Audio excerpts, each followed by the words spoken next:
kinuha ko sa Galatians 6:12 to 15.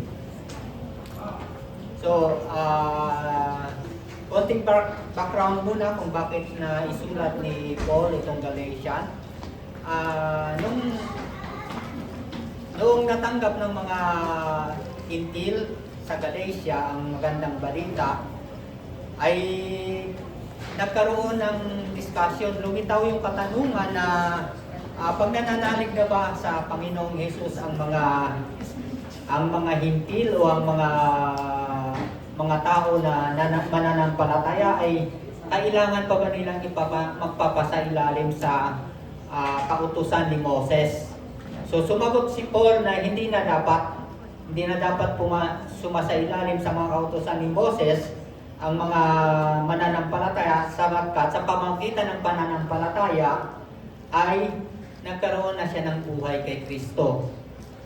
Ngunit kagaya ng kung minsan may mga sumasalungat kay Paul. Itong mga sumasalungat kay Paul, hindi ito matangat sa kalabas, kundi sa loob rin mismo ng simbahan. Kasi kung minsan meron tayong kanya-kanyang motibo sa buhay, nagpapalaganap tayo ng salita ng Diyos na sa tingin natin ay tama sa atin, pero sa tingin ng iba ay hindi. Kaya ang batayan natin sa pagpapalaganap o sa pagtuturo ng salita ng Diyos ay ang binigay sa atin, yung Bible. Doon tayo magkakaisa sa Bible. Kaya sabi ni Pablo doon sa mga sumasalungat sa kanya, ay sumulat siya. Sa panahon na yon na nagkaroon ng medyo kaguluhan sa Galatia, ay wala si Pablo doon. Kaya kung minsan yung mga pastor nga sabi nila, hindi Galatia ang tawag, kundi galit siya. Galit si Pablo. Kaya siya sumulat. Sabi nga niya sa 1 verse 6, nagtataka ako kung bakit ganun kadaling tumalikod kayo sa Diyos at bumalik sa ibang magandang balita. So magandang balita pero iba. Yung tinuturo ng iniwan niya, may mga nagtuturo ng magandang balita rin tungkol kay Kristo, pero may kaibahan doon sa Kung minsan kasi hindi natin makikilala yung makikita. Kagaya sa ngayon, ang dami nating denomination ng Christian. Pero may pagkakaiba kung minsan ang pagtuturo. So itong mga nagtuturo na to, ay ito yung mga Hudyo na pumunta sa pananampalatayang Kristiyano. Ngunit hindi pa rin nila maiwan yung kanilang tradisyon. Kasi kung minsan pag doon na tayo lumaki, mahirap lumag tayo sa Katoliko, di ba? Kung minsan nadadala pa rin natin yung mga tradisyon na biniwanan natin. So, yung mga nagtuturo, sino ba yung mga nagtuturo sa panahon na yun nung iniwan ni Kristo? Malamang yung mga Hudyo, kasi sila yung may salita ng Diyos. Alam nila yung salita ng Diyos, kaya sila ang nagtuturo. Pero yung mga nagtuturo, may kanya-kanyang motibo. So, tatalakayin natin yung motibo ng bawat nagtuturo. Kasi mayroong right motivation at mayroong false motivation. Sabi dito sa verse 12, ang sulat ni Pablo, gusto lamang ng mga namimilit sa inyo. Kasi yun ang nakarating sa kanya na balita . Gusto lamang ng mga namimilit sa inyo na kayo'y magpatuli. So yun ang tradisyon na nakuha nila doon sa Judaism, na kailangan yung kautusan ni Moses, kailangan magpatuli yung magpapasailalim sa Judaismo. Kahit hindi sila Jew, sa panahon ni Abraham, di ba, lahat ng mga alipin ni Abraham ay tinuli niya. Hindi naman sila lahi ng Diyos yun. Pero isa yon sa batas. At ginawa ni Moses na batas na kung pag ikaw ay isang Hudyo, kailangan mong tuliin. Sabi ni Pablo, namipilit lamang sila na kayo'y mapatuli, na makita silang gumagawa ng magandang bagay. Ginagawa nila iyon upang huwag silang usigin dahil sa cross ni Kristo. So para makita lang na gumagawa sila ng magandang bagay, ay ini-impose nila yung sarili nila doon sa mga bagong mananampalataya, lalo na yung mga Gentile. Kasi sila ang may alam ng salita ng Diyos. So ang mga taong ito ay mga Jewish Christian. Gusto nilang ipasok ang kanilang tradisyon sa pananampalatayang Kristiyano upang hindi sila usigin ng kapwa nila Hudyo. Sasabihin ng kapwa nila Hudyo, bakit pumasok ka dyan? Hindi, pumasok ako rito na. Nandito naman yung tradisyon natin eh. Ano naman, yung kautusan ni Moses, nandito naman. Upang hindi sila usigin ng kapwa nila Hudyo. They do not want to persecute, they do not want to be persecuted by the cross of Christ. So, sila mga Kristiyano na sila. Sabi nga, yung mga kagaya sa atin ngayon, iba-ibang form ng denomination.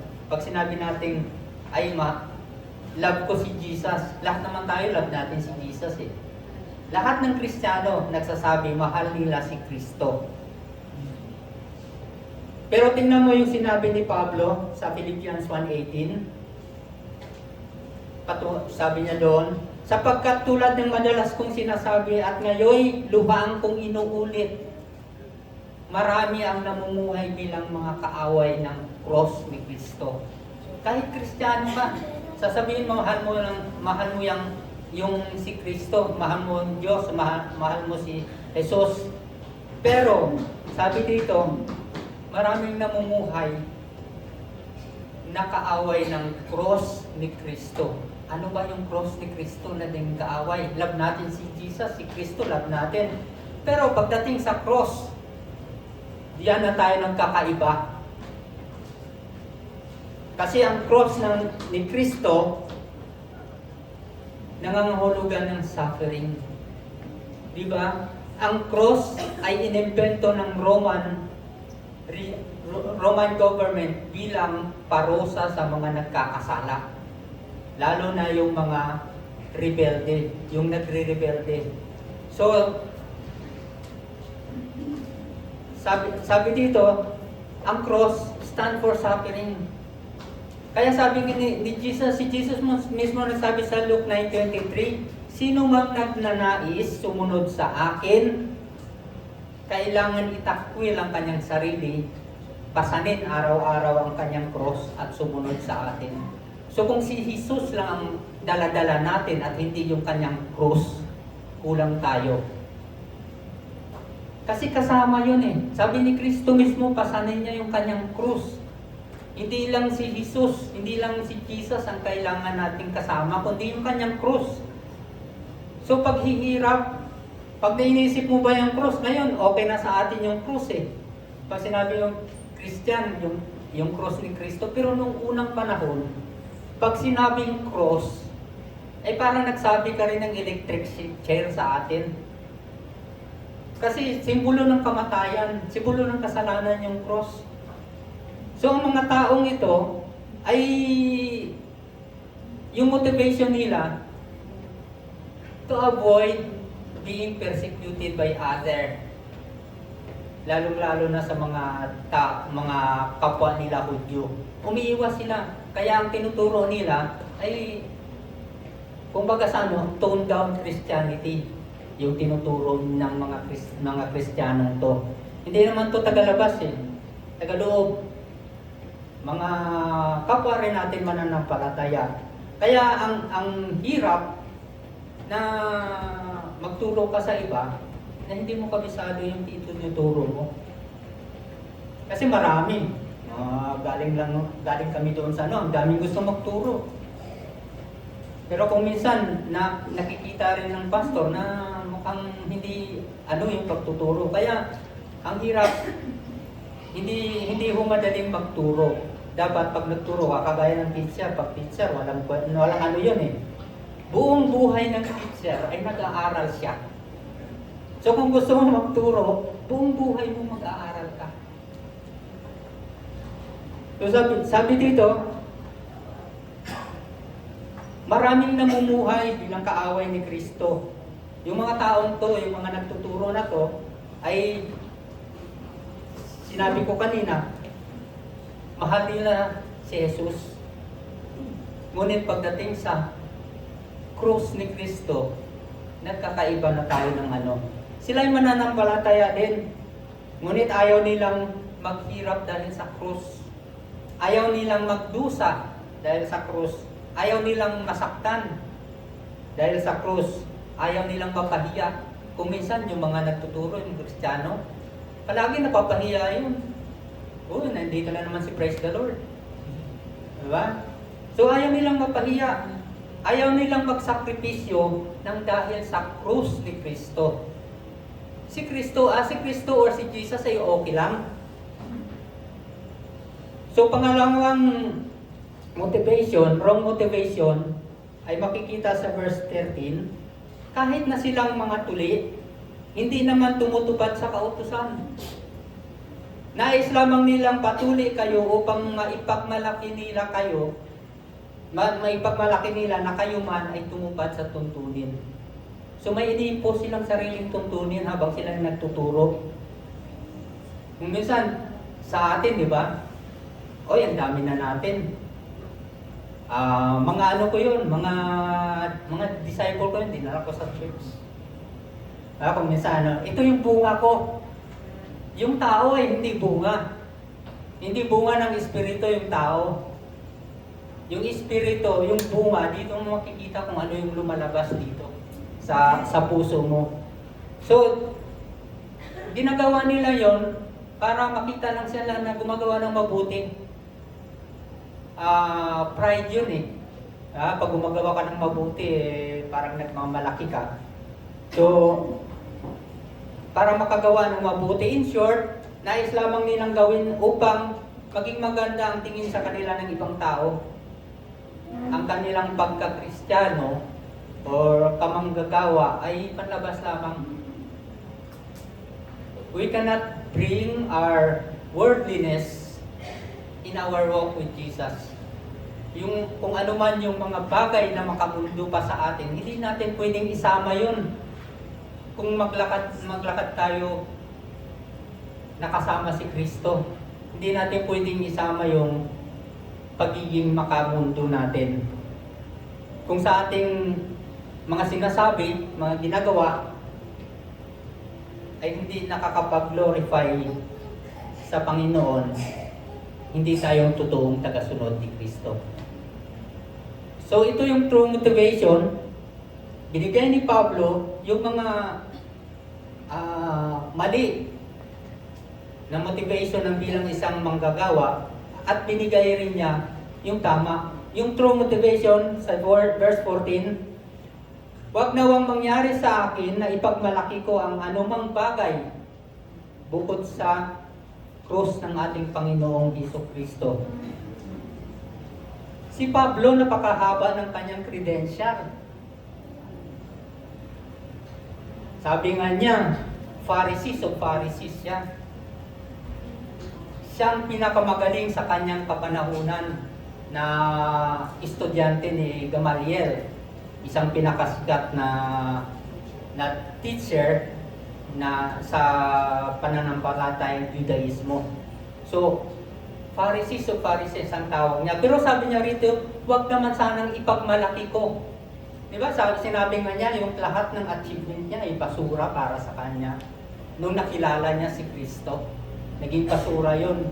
Sapagkat, sabi niya, sa pamamagitan nito ng cross, ang mundong ito'y patay na para sa akin at ako namay patay na rin sa mundo. So, yun ang ano ni Pablo. Dahil sa kanyang pagkakilala sa Panginoon, patay na yung mundo sa kanya. The cross of Jesus is not something to avoid, but something to embrace. Hindi pwede nating, pag tayo'y naging Kristiyano, hindi natin pwedeng iwasan yung cross eh. Kasama yun sa pananampalataya natin. Kaya kailangan niya yakapin natin yun. Yakapin natin yung cross. Sabi niya, unang motivation, the world is dead to me. Patay na yung mundo sa akin. Hindi na siya nakaka-influence sa buhay ko. Kung ang mundo ay patay para sa iyo, then wala na siyang kapangyarihan sa iyo. Ang kanyang concern, ang kanyang values, ang kanyang teaching, ang kanyang power, ang kanyang priorities. Kasi yun ang mga ano natin eh, pag makamundo tayo. Wala nang halaga sa buhay mo.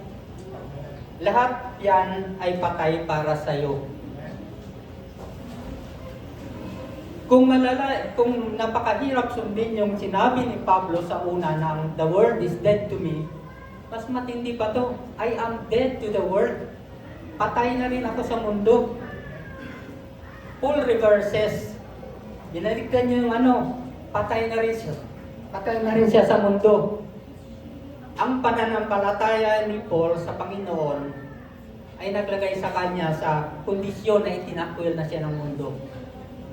Sabi niya sa 1 Corinthians 4:13, hanggang ngayon, kami parang basahan. Pinakahamak sa lahat ng tao sa mundo.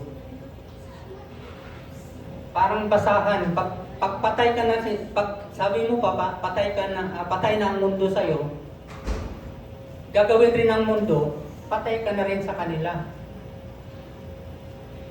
Either ang pagtakwil sa iyo ng mundo, mapapahiya ka dahil ikay tagasunod ni Kristo, ay lahat ng worldly, mahirap iwasan yun, lahat ng worldly, di ba? Kaya nandito tayo sa mundo eh. Ito yung sinasabi ni Paul na citizen of the world, ay citizen na siya ng langit but not of the world. Kahit nandito pa siya sa mundo. All concern is what God think of him and not the world think of him. So mas mahalaga kay Pablo kung ano yung tingin ng Diyos sa kanya. Hindi sa kanya mahalaga kung ano yung tingin ng mundo sa kanya.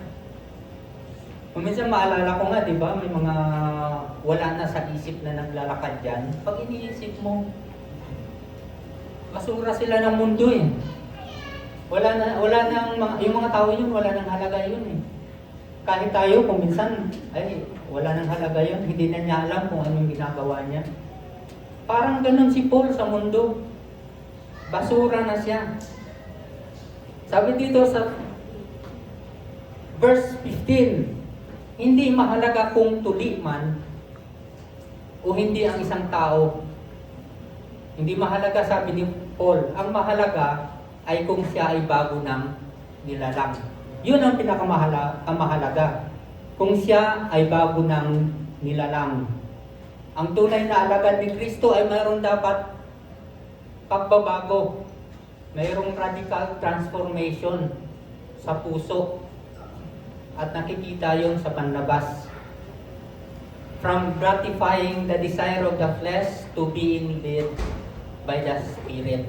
Pag lead ka ng Espiritu, ay magkakaroon ka ng bunga. At nakikita yon. Kaya nga ang sabi ng Romans 12:2, huwag kayong makiayong sa takbo ng mundong ito. Sa halip, bayaan ninyong baguhin ng Diyos ang inyong pag-iisip upang mauunawaan ninyo ang kanyang kalooban. So hayaan natin ang Diyos.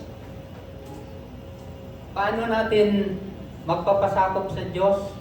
Basahin natin yung kanyang salita at mauunawaan mo kung ano yung kalooban ng Diyos.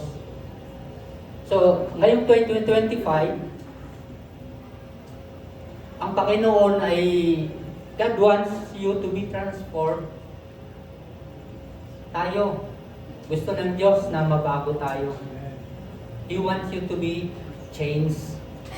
Hindi man nabago yung anyo natin, ang gusto ng Diyos, hindi concerned ang Diyos sa kung anong anyo natin eh.